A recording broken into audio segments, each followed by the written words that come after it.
jangan ditarik. Mahal, mahal. Momen haru perpisahan KKN mahasiswa di Gunung Kaler, anak-anak menangis tak rela mereka pulang.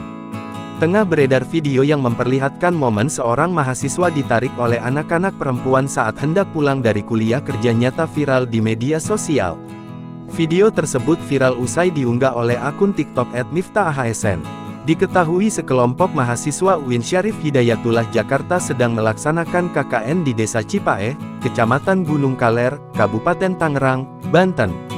Dalam video tersebut, usai 30 hari KKN, mahasiswa yang hendak pulang itu pun disambut momen yang mengharukan. Nampak, anak-anak di desa tersebut menangis dan menarik mahasiswa yang hendak naik ke mobil agar tak jadi pulang. Hingga baju mereka ditarik oleh anak-anak, sedangkan mahasiswa tersebut berusaha naik ke atas mobil. Tak hanya baju, para bocah itu juga menarik kaki mahasiswa, seolah tidak ingin ditinggalkan.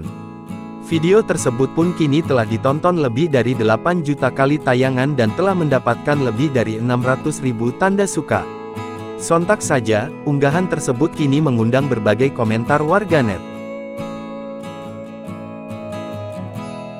Download Tribun X sekarang, menghadirkan lokal menjadi Indonesia.